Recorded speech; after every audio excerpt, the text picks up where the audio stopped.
નમસ્કાર. સૌ પ્રથમ તો સૌ પત્રકાર મિત્રોનું આ પ્રેસ વાર્તામાં સ્વાગત છે અને એક મોટી અપેક્ષા છે તમારી પાસે કે ભારતીય જનતા પાર્ટીએ સમરસતા સંકલ્પ અભિયાન જે શરૂ કર્યું છે તેને નીચે પહોંચાડવામાં આપનો સંપૂર્ણ સહયોગ મળી રહેશે. સંત શિરોમણી મહાત્મા શ્રી રવિદાસ મહારાજ જેમની 650મી જન્મ જયંતિને કેન્દ્રીય ભારતીય જનતા પાર્ટીએ ઉજવવાનું નક્કી કર્યું છે. ગુરુ પૂર્ણિમાથી લઈ અને 20 ફેબ્રુઆરી એમના પ્રાગટ્ય દિન 2027 સુધી સદર કાર્યક્રમ 6 મહિના સુધી વિવિધ ચરણોમાં ચાલવાનો છે. 29 તારીખ ગુરુ પૂર્ણિમાએ સદર કાર્યક્રમની યુપીમાં મુખ્યમંત્રી યોગી આદિત્યનાથ અને રાષ્ટ્રીય પદાધિકારીઓની હાજરીમાં આ કાર્યક્રમની શરૂઆત કરવામાં આવી છે. આ કાર્યક્રમના શરૂઆતમાં દેશભરના બધા જ મંદિરોમાં દીપોત્સવનો કાર્યક્રમ કરી સમરસતાના સંકલ્પ સાથે રવિદાસજીનું તેલચિત્ર જે દરેક મંડળમાં નીચે સુધી આપવામાં આવ્યું એ પહોંચાડીને મંદિરોમાં તેમના તેલચિત્ર પાસે પુષ્પાંજલિ કરી તેમના જીવનના ઉદ્દેશો, તેમના જીવનના આદર્શો, તેમના જીવનના સંઘર્ષો અને સનાતન માટે તેમની જે કટિબદ્ધતા હતી તેને નીચે પહોંચાડવા માટે વક્તા મોકલી અને લોકોને સંબોધન પણ કરવામાં આવ્યું. ગુજરાત ભાજપની એક ટીમ યુપી ખાતે અત્યારે પહોંચી ગઈ હતી અને તે કળશ લઈ અને રસ્તાના માર્ગે ગુજરાતમાં અંબાજીથી પ્રવેશ કરશે. ત્યારબાદ 6 જિલ્લાને સ્પર્શતા અમદાવાદના જગન્નાથ મંદિરે તે પહોંચશે.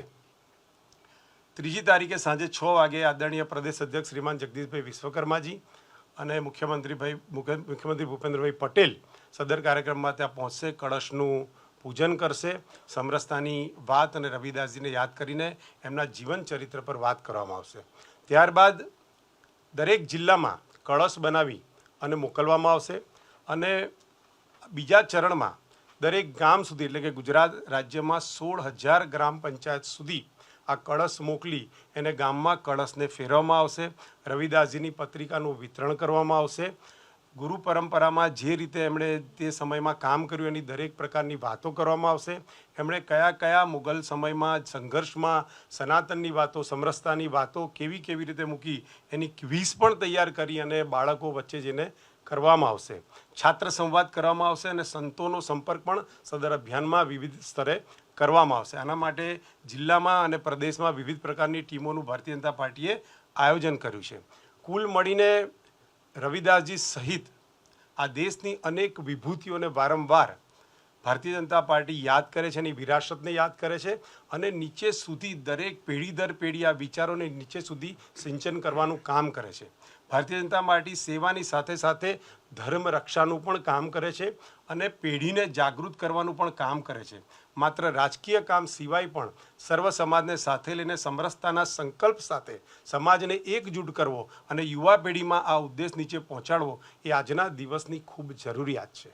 આ કાર્યક્રમને સફળ બનાવવા માટે જેટલા પણ રસ્તા પરથી આ કળશ પસાર થશે ત્યાં વિવિધ સમાજના લોકો, વિવિધ બસ્તીના લોકો રસ્તા પર એમના બેનરોથી, પુષ્પોથી આ યાત્રાનું સ્વાગત કરશે અને રવિદાસના જે ઉદ્દેશો, જે આદર્શો, જે સંકલ્પ અને એનું જે જીવન ચરિત્ર છે એની સીધી પ્રતીતિ ભારતીય જનતા પાર્ટીના સંસ્થાપક પંડિત દીનદયાળ ઉપાધ્યાયના જીવન ચરિત્રમાં પ્રતીત થાય છે.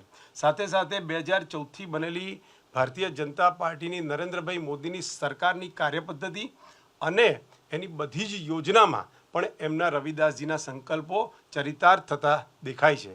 માટે સંત રવિદાસજીના આ જન્મજયંતિના 650મી જન્મજયંતિના ઉજવણીના કાર્યક્રમને નીચે સુધી લઈ જવા માટે આવનારા 6 મહિના સુધી ભારતીય જનતા પાર્ટીનો દરેક કાર્યકર્તા એક સાથે મળીને નીચે સુધી આ કાર્યક્રમને સફળતાથી લઈ જશે.